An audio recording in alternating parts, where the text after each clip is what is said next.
ओम शांति। आज 1 जुलाई 2024 के बाबा के अनमोल मधुर महावाक्य सुनेंगे। आज की बाबा की मुरली में बाबा कहे, बच्चे तुम्हारे निमंत्रण पर मैं आया हूं। बच्चों ने पुकारा है कि हे पतित पावन आओ और हमें वापस ले चलो, तो इसीलिए बाबा आए हैं। तो बाबा कहे, क्या अभी घर चलोगे? और घर चलना है तो कैसे चलेंगे? क्योंकि उस घर के अंदर शांति धाम में पावन आत्माएं ही रहती है। वो पावन आत्माओं का घर है। तो घर चलने के लिए पावन तो जरूर बनना पड़े। बाबा कहे, तुम बच्चों ने भक्ति भी इसीलिए की कि हे भगवान आकर हमें मुक्ति दो, मुक्ति धाम में ले चलो। तो उस घर में जाने के लिए एक तो पावन बनना है, संपूर्ण कर्मातीत बनना है, तभी बाबा के साथ साथ जा सकेंगे।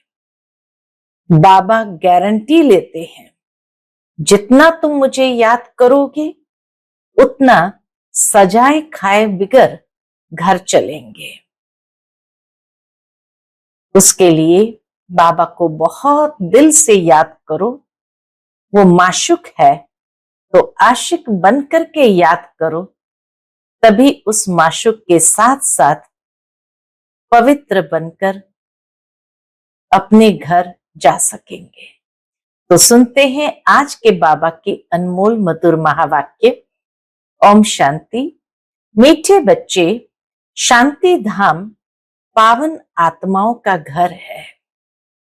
उस घर में चलना है तो संपूर्ण पावन बनो। आज की मुरली से प्रश्न है, बाप सभी बच्चों से कौन सी गारंटी करते हैं? उत्तर, मीठे बच्चे तुम मुझे याद करो तो मैं गारंटी करता हूं कि बिगर सजा खाए तुम मेरे घर में चलेंगे। तुम एक बाप से दिल लगाओ, इस पुरानी दुनिया को देखते भी नहीं देखो। इस दुनिया में रहते पवित्र बनकर दिखाओ, तो बाबा तुम्हें विश्व की बादशाही अवश्य देंगे। ओम शांति। रूहानी बच्चों से रूहानी बाप पूछ रहे हैं। क्या पूछ रहे हैं? यह तो बच्चे जानते हैं, बाप आया है हम बच्चों को अपने घर ले जाने लिए। अब घर जाने की दिल होती है? पूछते बाबा, अब घर जाने की दिल होती है? वह है सब आत्माओं का घर। यहाँ सब जीवात्माओं का घर एक नहीं है। वो सब आत्माओं का घर एक ही है और यहाँ सब जीवात्माओं का घर एक नहीं है। यह तो समझते हो, बाप आया हुआ है, निमंत्रण पर बुलाया है बाप को। हमको घर अर्थात शांति धाम ले चलो। अब बाप कहते हैं, अपने दिल से पूछो, हे आत्माएं तुम पतित कैसे चल सकेगी? पावन तो जरूर बनना है। अब घर चलना है और तो कोई बात नहीं कहते।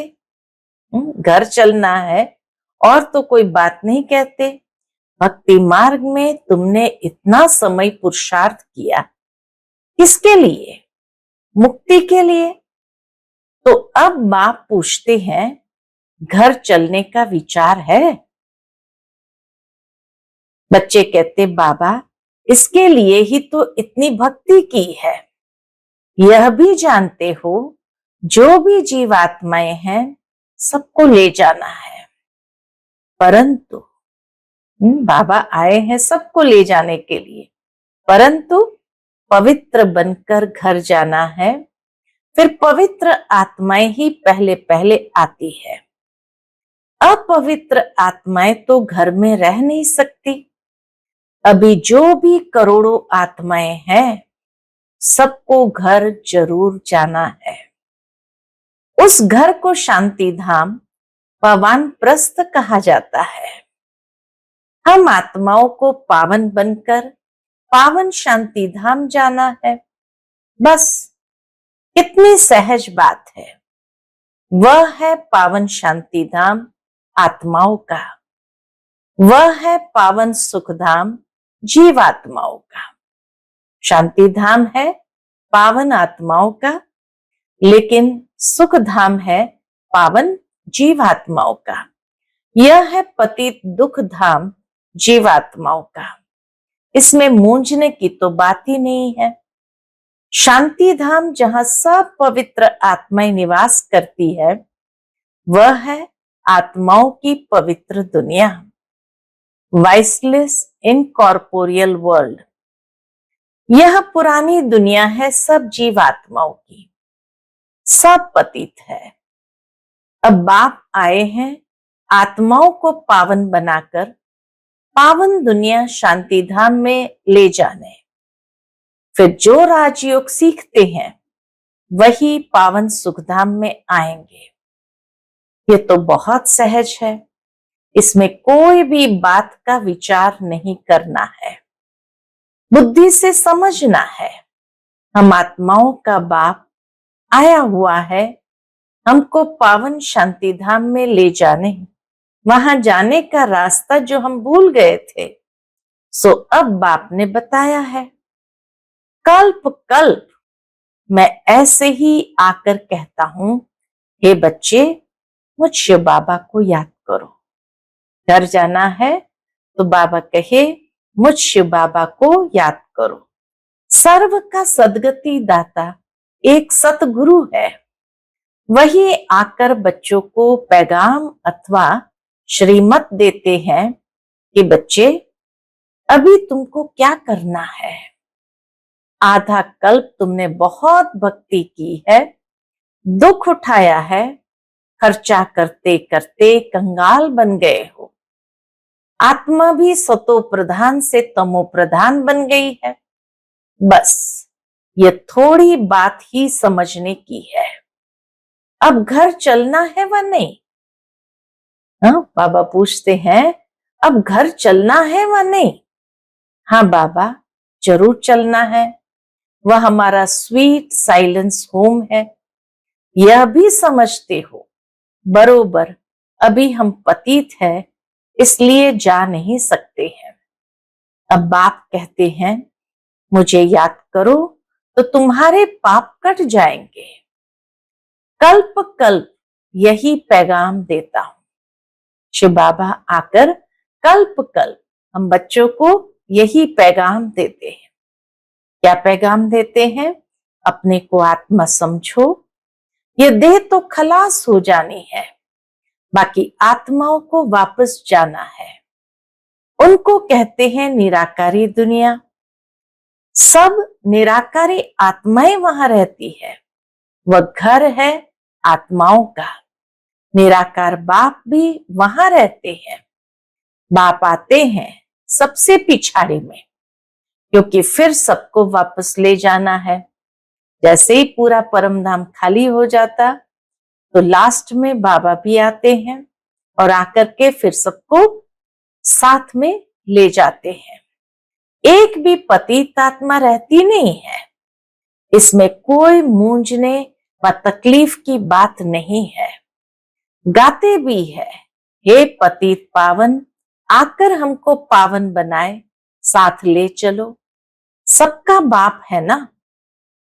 फिर जब हम नई दुनिया में पार्ट बजाने आते हैं तो बहुत थोड़े रहते हैं। बाकी इतनी करोड़ आत्माएं कहां जाकर रहती है, यह भी जानते हो। सतयुग में थोड़ी जीवात्माएं थी, छोटा झाड़ था, फिर वृद्धि को पाया है। झाड़ में अनेक धर्मों की वैरायटी है, उसको ही कल्प वृक्ष कहा जाता है। कुछ भी अगर नहीं समझते हो तो पूछ सकते हो। कई कहते हैं बाबा हम कल्प की आयु 5000 वर्ष कैसे माने? अरे, बाप तो सत्य ही सुनाते हैं, चक्र का हिसाब भी बताया है। इस कल्प के संगम पर ही बाप आकर दैवी राजधानी स्थापन करते हैं, जो अभी नहीं है। सतयुग में फिर एक दैवी राजधानी होगी। इस समय तुमको रचता और रचना का ज्ञान सुनाते हैं। बाप कहते हैं, मैं कल्प कल्प कल्प के संगम युगे आता हूं, नई दुनिया की स्थापना करता हूं। पुरानी दुनिया खत्म हो जानी है। ड्रामा प्लान अनुसार नई से पुरानी, पुरानी से नई बनती है।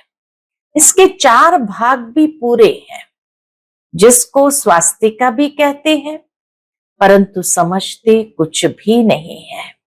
भक्ति मार्ग में तो जैसे गुड़ियों का खेल खेलते रहते हैं। अथाह चित्र है, दीपमाला पर खास दुकान निकालते हैं। अनेक अनेक चित्र है। अभी तुम समझ गए हो, एक है शिव बाबा और हम बच्चे। फिर यहां आओ तो लक्ष्मी नारायण का राज्य, फिर राम सीता का राज्य, फिर बाद में और धर्म आते हैं, जिससे तुम बच्चों का कनेक्शन ही नहीं है, जिससे तुम बच्चों का कनेक्शन ही नहीं है।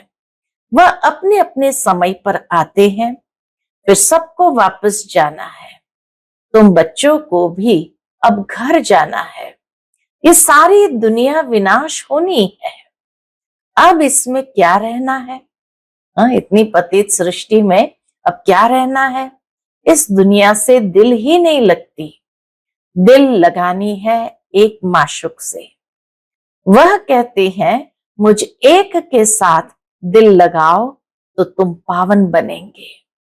अब बहुत गई, थोड़ी रही। टाइम जाता रहता है। योग में नहीं रहे होंगे तो फिर अंत में वो बहुत पश्चाताप करेंगे, सजा खाएंगे, पद भी भ्रष्ट हो जाएगा। यह भी तुमको अभी मालूम पड़ा है। क्या मालूम पड़ा है? कि अपना घर छोड़े हमको कितना समय हुआ है। घर जाने लिए ही तो माथा मारते हैं ना। बाप भी घर में ही मिलेगा, सतयुग में तो नहीं मिलेगा। शिव बाबा सतयुग में तो नहीं मिलेगा। मुक्ति धाम में जाने के लिए मनुष्य कितनी मेहनत करते हैं, उसको कहा जाता है भक्ति मार्ग। भक्ति मार्ग में ही मनुष्य बहुत मेहनत करते हैं मुक्ति में जाने के लिए। अभी भक्ति मार्ग खलास होना है ड्रामा अनुसार। अभी मैं तुमको घर ले जाने के लिए आया हूं। जरूर ले जाऊंगा। बाबा कहे, मैं जरूर ले जाऊंगा। जितना जो पावन बनेंगे उतना ऊंच पद पाएंगे। इसमें मूंझने की बात ही नहीं है। बाप कहते हैं, बच्चे तुम मुझे याद करो, मैं गारंटी करता हूं तुम बिगर सजा खाए घर चले जाएंगे। ये बाबा की गारंटी है कि तुम मुझे याद करो तो मैं तुम्हें बिगर सजा खाए घर ले जाऊंगा। याद से तुम्हारे विकर्म विनाश होंगे। अगर याद नहीं करेंगे तो सजाएं खानी पड़ेगी, पद भी भ्रष्ट हो जाएगा। हर 5000 वर्ष बाद मैं यही आकर समझाता हूं। हर 5000 वर्ष बाद बाबा यही आकर के हमें समझाते हैं। मैं अनेक अनेक बार आया हूं तुमको वापस ले जाने। तुम बच्चे ही हार जीत का पाठ बजाते हो, फिर मैं आता हूं ले जाने। यह है पतित दुनिया, इसलिए गाते भी है, पतित पावन आओ। हम विकारी पतित हैं, आकर निर्विकारी पावन बनाओ। यह है विकारी दुनिया। अभी तुम बच्चों को संपूर्ण निर्विकारी बनना है। जो पीछे आते हैं वह सजा खाकर जाते हैं। इसलिए फिर आते भी ऐसी दुनिया में है जहां 2 कला कम हो जाती है। उनको संपूर्ण पवित्र नहीं कहेंगे। इसलिए अपुरुषार्थ भी पूरा करना चाहिए। ऐसा न हो कि कम पद हो जाए। बल रावण राज्य नहीं है, परंतु पद तो नंबरवार है ना। आत्मा में खाद पड़ती है तो फिर उसको शरीर भी ऐसा मिलेगा। आत्मा गोल्डन एजेड से सिल्वर एजेड बन जाती है। चांदी की खाद आत्मा में पड़ती है, फिर दिन प्रतिदिन जास्ती छीछी खाद पड़ती है मुलम्मे की। बाबा कहे छीछी खाद पड़ती है, कौन सी? मुलम्मे की। बाप बहुत अच्छी रीति समझाते हैं। कोई नहीं समझते हैं तो हाथ उठाओ। जिसने 84 जन्म का चक्र लगाया है उनको ही समझाएंगे। बाप कहते हैं इनके 84 जन्म के अंत में मैं आकर प्रवेश करता हूं। इनको ही फिर पहले नंबर में आना है। इसको? ब्रह्मा बाबा को। जो पहले थे वह लास्ट में है, उनको ही पहले नंबर में जाना है। जो बहुत जन्मों के अंत में पतित बन गया है, मैं पतित पावन उनके ही शरीर में आता हूं, उनको पावन बनाता हूं। इतना क्लियर कर समझाता हूं। बाप कहते हैं मुझे याद करो तो तुम्हारे पाप भस्म होंगे। गीता का ज्ञान तो तुमने बहुत सुना और सुनाया है, परंतु उनसे भी तुमने सदगति को नहीं पाया। बहुत सन्यासियों ने तुमको मीठी मीठी आवाज से शास्त्र सुनाए, जिस आवाज को सुनकर बड़े बड़े आदमी जाकर इकट्ठे होते थे। कनरस है ना, तो बड़े बड़े आदमी जाकर वहां इकट्ठे होते हैं। भक्ति मार्ग है ही कनरस। इसमें तो आत्मा को बाप को याद करना है। ज्ञान मार्ग में तो आत्मा को बाप को याद करना है। भक्ति मार्ग अब पूरा होता है। बाप कहते हैं मैं तुम बच्चों को ज्ञान देने आया हूं जो कोई नहीं जानते। मैं ही ज्ञान का सागर हूं। ज्ञान कहा जाता है नॉलेज को। तुमको सब कुछ पढ़ाते हैं, 84 का चक्र भी समझाते हैं। तुम्हारे में सारी नॉलेज है। स्थूल वतन से सूक्ष्म वतन क्रॉस कर फिर मूल वतन में जाते हो। पहले पहले हैं लक्ष्मी नारायण की डिनास्टी। वहां विकारी बच्चे नहीं होते, रावण राज्य ही नहीं। योग बल से सब कुछ होता है। तुमको साक्षात्कार होता है। अब बच्चा बन गर्भ महल में जाना है। आत्मा को साक्षात्कार होता है। अब बच्चा बन गर्भ महल में जाना है। खुशी से जाते हैं।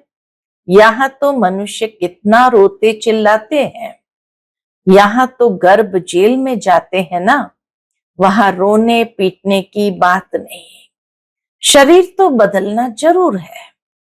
जैसे सर्प का मिसाल है, इसमें मूंझने की बात ही नहीं। जास्ती पूछने का रहता ही नहीं है। एकदम पावन बनने के पुरुषार्थ में लग जाना चाहिए। बाप को याद करना मुश्किल होता है क्या? पूछते बाबा, बाप को याद करना मुश्किल होता है क्या? बाप के सामने बैठे हो ना, मैं तुम्हारा बाप तुमको सुख का वर्षा देता हूं। तुम यह एक अंतिम जन्म याद में नहीं रह सकते हो। यहां अच्छी रीति समझते भी है, फिर घर में जाकर स्त्री आदि का चेहरा देखते हैं तो माया खा जाती है। बाप कहते हैं कोई में भी ममत्व नहीं रखो, वह तो सब कुछ खत्म होना ही है। याद तो एक बाप को ही करना है। चलते फिरते बाप और अपनी राजधानी को याद करो। दैवी गुण भी धारण करने हैं। सतयुग में ये गंदी चीजें मांस आदि होता ही नहीं। बाप कहते हैं विकारों को भी छोड़ दो। हम तुमको विश्व की बादशाही देता हूं। कितनी आमदनी होती है, तो क्यों नहीं पवित्र रहेंगे। सिर्फ एक जन्म पवित्र रहने से कितनी भारी आमदनी हो जाती है। बल इकट्ठे रहो, ज्ञान तलवार बीच में हो। पवित्र रह दिखाया तो सबसे ऊंच पद पाएंगे, क्योंकि बाल ब्रह्मचारी ठहरे। फिर नॉलेज भी चाहिए, औरों को आप समान बनाना है। सन्यासियों को दिखाना है कि कैसे हम इकट्ठे रहते पवित्र रहते हैं, तो समझेंगे इनमें तो बड़ी ताकत है। बाप कहते हैं इस एक जन्म पवित्र रहने से 21 जन्म तुम विश्व के मालिक बनेंगे। कितनी बड़ी प्राइज मिलती है, तो क्यों नहीं पवित्र रह दिखाएंगे।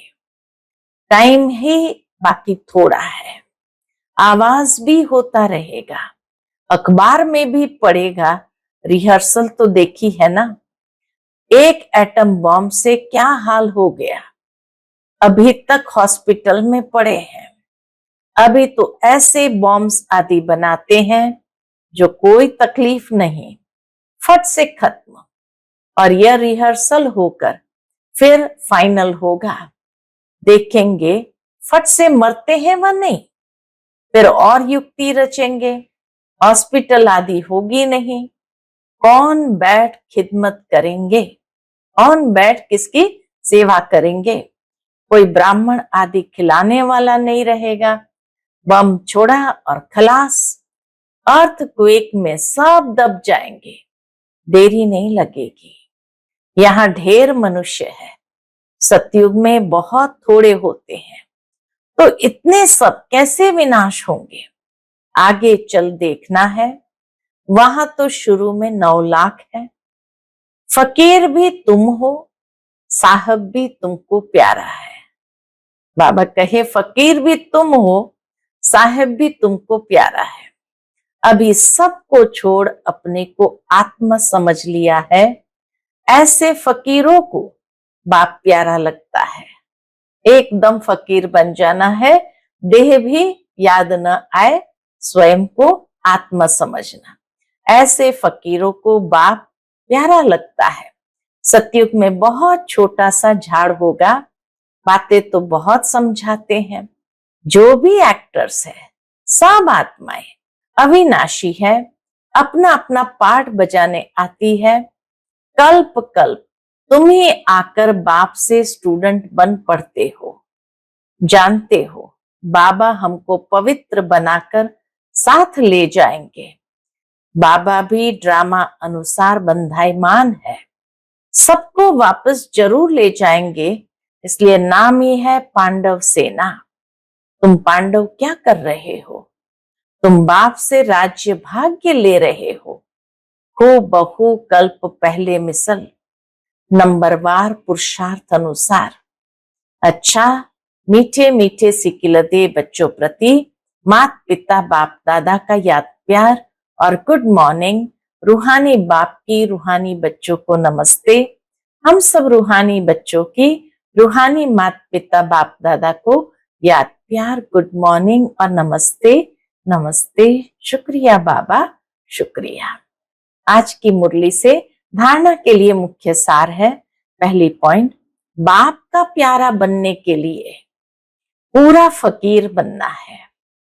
देह को भी भूल स्वयं को आत्म समझना ही फकीर बनना है। बाप से बड़े ते बड़ी प्राइज लेने के लिए संपूर्ण पावन बनकर दिखाना है। दूसरी पॉइंट, वापस घर जाना है, इसलिए पुरानी दुनिया से दिल नहीं लगानी है, एक माशुक से ही दिल लगानी है। बाप और राजधानी को याद करना है। आज का बाप दादा का मधुर वरदान हम बच्चों के प्रति है। ब्राह्मण जीवन में सदा चीयरफुल और केयरफुल मूड में रहने वाले कंबाइंड रूपधारी भव। ब्राह्मण जीवन में सदा चीयरफुल और केयरफुल मूड में रहने वाले कंबाइंड रूपधारी भव। यदि किसी भी परिस्थिति में प्रसन्नता की मूड परिवर्तन होती है, तो उसे सदाकाल की प्रसन्नता नहीं कहेंगे। ब्राह्मण जीवन में सदा चेयरफुल और केयरफुल मूड हो। मूड बदलनी नहीं चाहिए। जब मूड बदलती है तो कहते हैं मुझे तो एकांत चाहिए, आज मेरा मूड ऐसा है। मूड बदलती तब है जब अकेले होते हो। सदा कंबाइंड रूप में रहो तो मूड नहीं बदलेगी। आज का स्लोगन है, कोई भी उत्सव मनाना अर्थात याद और सेवा के उत्साह में रहना। कोई भी उत्सव मनाना अर्थात याद और सेवा के उत्साह में रहना। अच्छा, ओम शांति।